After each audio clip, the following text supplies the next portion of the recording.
Kitab Rut merupakan sebuah karya seni teologis yang cemerlang yang mengundang kita untuk merenungkan pertanyaan mengenai keterlibatan Tuhan dalam suka duka kehidupan keseharian kita. Ada 3 tokoh utama dalam kitab ini, yakni Naomi, seorang janda, Rut orang Moab, dan Boas, seorang petani Israel. Dan kisah mereka dituturkan dalam 4 bagian yang disusun dengan indah. Mari kita selami dan kita lihat kisah ini seutuhnya.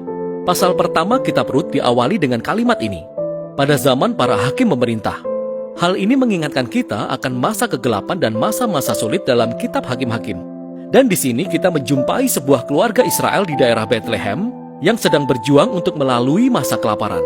Dan dalam usahanya mencari makanan, keluarga ini pindah ke wilayah bangsa Moab yang merupakan musuh bebuyutan bangsa Israel. Dan di situ, ayah dari keluarga ini mati dan kedua anak laki-laki mereka menikah dengan 2 wanita Moab yang bernama Rut dan Orpa. Lalu kedua anak laki-laki itu, mereka juga mati di sana dan meninggalkan Naomi beserta kedua menantunya. Dan Naomi tidak lagi mempunyai alasan untuk menetap di daerah Moab. Lalu dia mengatakan kepada kedua menantunya bahwa dia akan pulang ke Israel. Dan Naomi tahu bahwa di Israel, kehidupan seorang janda asing yang belum menikah akan sangat sulit.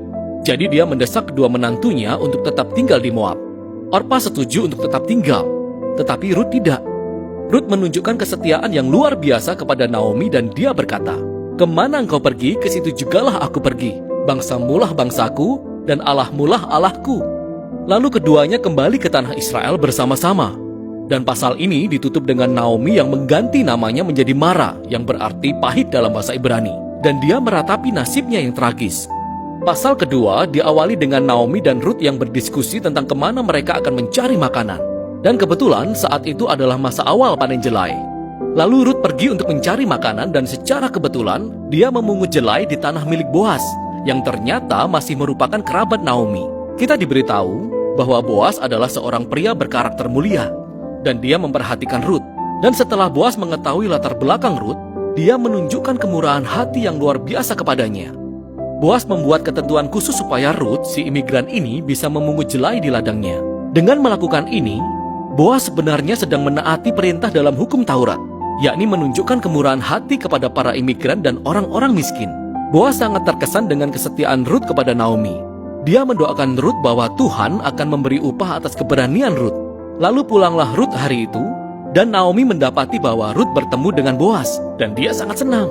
Naomi berkata Boas adalah penebus keluarga. Nah, mengenai istilah penebus keluarga ini, sebenarnya hal ini merupakan tradisi di Israel, yang mana apabila seorang suami mati dan meninggalkan istri atau anak atau tanah, maka seorang penebus keluarga wajib untuk menikahi janda tersebut, mendapatkan tanahnya dan melindungi keluarga itu. Sehingga Naomi mulai berharap bahwa mungkin masih ada masa depan bagi keluarganya. Pasal 3 diawali dengan Naomi dan Rut yang menyusun rencana untuk membuat Boas mengetahui situasi mereka. Jadi Rut akan berhenti mengenakan pakaian seorang janda yang sedang berkabung, dan dia akan memberi tanda bahwa dia siap untuk dinikahi. Lalu Rut pergi menemui Boas di ladangnya malam itu. Dan ketika Rut mendekat, Boas terbangun. Dia sangat terkejut. Rut menunjukkan maksudnya dengan sangat jelas.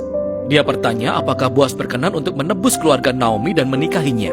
Boas sekali lagi dibuat kagum oleh kesetiaan Rut kepada Naomi dan keluarganya. Dan Boas menyebut Rut sebagai wanita berkarakter mulia.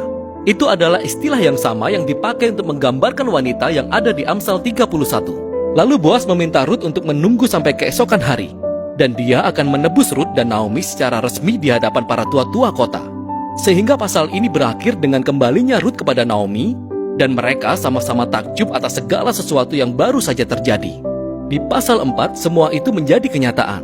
Namun pada menit-menit terakhir, Boas menemukan ada seorang anggota keluarga yang lebih dekat kepada Naomi daripada dirinya. Dan orang ini memenuhi semua persyaratan sebelum Boas untuk menebus keluarga Naomi. Namun pada akhirnya, anggota keluarga ini mengetahui bahwa dia harus menikahi Rut yang adalah orang Moab, sehingga dia menolak tawaran itu. Namun ingatlah bahwa Boas benar-benar mengenal karakter Rut yang sebenarnya. Jadi dia mendapatkan harta Naomi dan menikahi Rut. Dan sama seperti di bagian awal bagaimana Rut sangat setia kepada keluarga Naomi, demikianlah Boas juga setia kepada keluarga Naomi. Kisah ini diakhiri dengan pembalikan kondisi dari semua tragedi yang terjadi di pasal 1. Jadi kematian suami dan kedua anak laki-laki tergantikan ketika Rut menikah lagi dan melahirkan seorang anak laki-laki yang mendatangkan sukacita bagi Naomi. Keselarasan kisah antara bagian pembuka dan penutup sungguh luar biasa. Jadi, ingatlah bahwa tragedi di bagian awal diikuti oleh tindakan kesetiaan yang ditunjukkan oleh Ruth. Dan ini sangat selaras dengan tindakan kesetiaan Boas yang membawa pada puncak pemulihan keluarga Naomi.